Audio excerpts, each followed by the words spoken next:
भगवान बुद्ध का जीवन एक अद्भुत यात्रा है जो जीवन के गहरे रहस्यों को समझने और आत्मज्ञान प्राप्त करने की प्रेरणा देता है।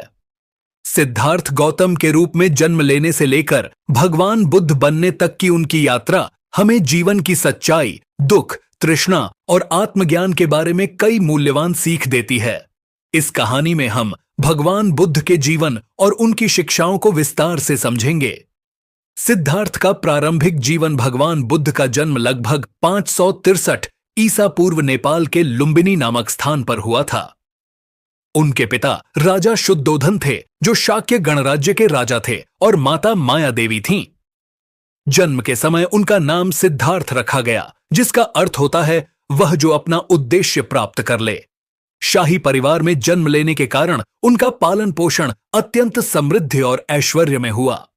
राजमहल में सिद्धार्थ को हर प्रकार की भौतिक सुविधाएं उपलब्ध थीं, लेकिन उन्हें बाहरी संसार से दूर रखा गया था।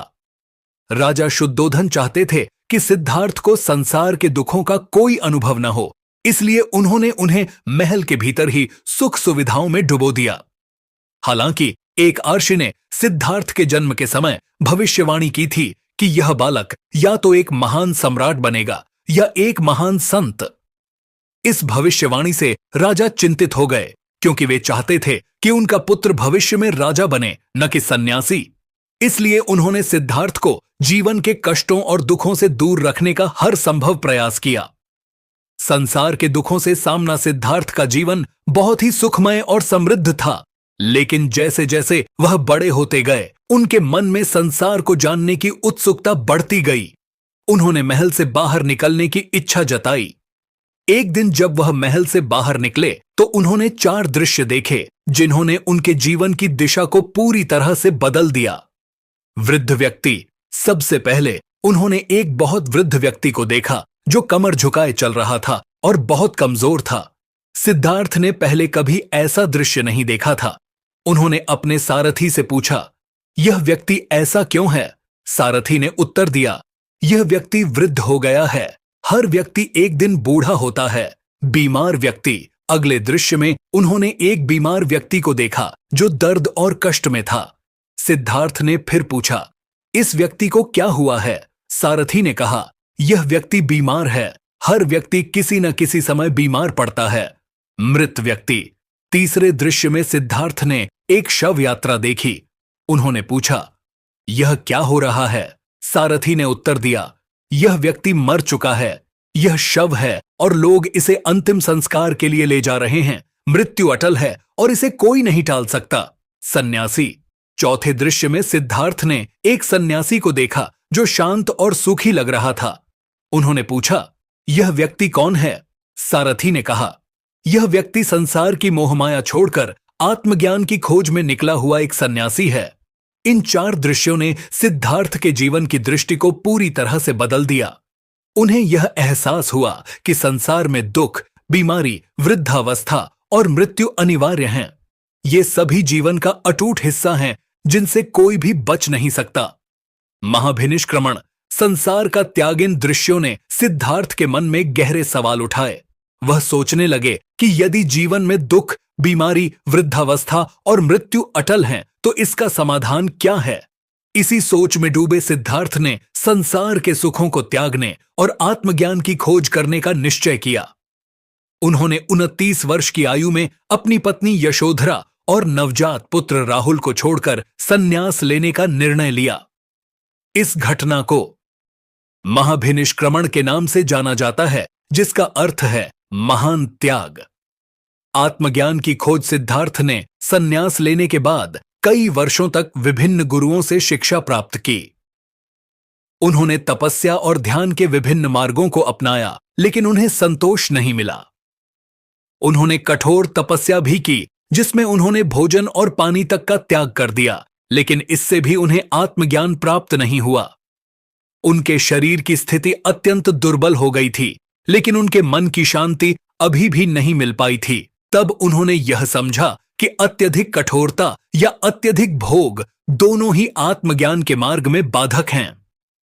उन्होंने मध्यम मार्ग का सिद्धांत अपनाया, जो यह सिखाता है कि जीवन में न तो अत्यधिक कठोरता होनी चाहिए और न ही अत्यधिक भोग। इसके बाद उन्होंने बोधि वृक्ष के नीचे बैठकर ध्यान करने का निश्चय किया और यह प्रतिज्ञा की कि जब तक उन्हें सत्य का साक्षात्कार नहीं हो जाता तब तक वे वहां से नहीं उठेंगे। बुद्धत्व की प्राप्ति सिद्धार्थ ने निरंतर ध्यान किया और अंततः उन्हें आत्मज्ञान प्राप्त हुआ। अब वे सिद्धार्थ गौतम से बुद्ध बन गए, जिसका अर्थ है वह जो जाग गया हो या प्रबुद्ध। बुद्ध ने अपने ध्यान में यह साक्षात्कार किया कि जीवन का मुख्य कारण तृष्णा, इच्छा है और इसी तृष्णा के कारण मनुष्य को दुखों का सामना करना पड़ता है। जब तक मनुष्य अपनी इच्छाओं का त्याग नहीं करता तब तक वह दुखों से मुक्त नहीं हो सकता। 4 आर्य सत्य बुद्ध ने अपने आत्मज्ञान के बाद 4 आर्य सत्य फॉर नोबल ट्रूथ्स का उपदेश दिया, जो उनके पूरे दर्शन का आधार हैं। दुख, संसार में दुख है, जन्म, वृद्धावस्था, बीमारी और मृत्यु सभी दुख हैं। यह सत्य अपरिवर्तनीय है। दुख का कारण तृष्णा, इच्छा है। मनुष्य की इच्छाएं और लालसाएं उसे दुख में डालती हैं। दुख की समाप्ति, जब तृष्णा का अंत हो जाता है तो दुखों का भी अंत हो जाता है। इच्छाओं के त्याग से ही शांति प्राप्त होती है। दुख समाप्ति का मार्ग, दुखों से मुक्ति पाने का मार्ग, अष्टांगिक मार्ग, 8फोल्ड पाथ है, जो सही आचरण, ध्यान और विचारों पर आधारित है। अष्टांगिक मार्ग, बुद्ध ने अष्टांगिक मार्ग का उपदेश दिया, जो यह सिखाता है कि सही जीवन जीने के लिए किन 8 तत्वों का पालन करना चाहिए। सम्यक दृष्टि, राइट व्यू, जीवन की सच्चाई को समझना और 4 आर्य सत्यों को मानना। सम्यक संकल्प, राइट इंटेंशन, अहिंसा, करुणा और सच्चाई के साथ जीवन जीने का संकल्प लेना। सम्यक वाणी, राइट स्पीच, सत्य बोलना, अपमान और निंदा से बचना और प्रेमपूर्ण शब्दों का प्रयोग करना। सम्यक कर्म, राइट एक्शन, सही और नैतिक कर्म करना, अहिंसा का पालन करना और दूसरों को नुकसान न पहुंचाना। सम्यक आजीविका, राइट लाइवलीहुड, ऐसा काम करना जो किसी को नुकसान न पहुंचाए और नैतिकता पर आधारित हो। सम्यक प्रयास, राइट एफर्ट, बुरी आदतों और विचारों को त्यागने का निरंतर प्रयास करना। सम्यक स्मृति, राइट माइंडफुलनेस, अपने विचारों और कार्यों पर सतर्कता बनाए रखना और उन्हें सही दिशा में ले जाना। सम्यक समाधि, राइट कंसंट्रेशन, ध्यान के माध्यम से मन को शुद्ध करना और आत्मज्ञान की प्राप्ति करना। बुद्ध का उपदेश और संघ की स्थापना, बुद्ध ने आत्मज्ञान प्राप्ति के बाद अपने उपदेश देना शुरू किया। वाराणसी के निकट सारनाथ में उन्होंने अपना पहला उपदेश दिया, जिसे धर्मचक्र प्रवर्तन कहा जाता है। इसमें उन्होंने 5 साधुओं को अपना पहला शिष्य बनाया। धीरे धीरे बुद्ध के अनुयायियों की संख्या बढ़ने लगी और उन्होंने एक संगठन की स्थापना की।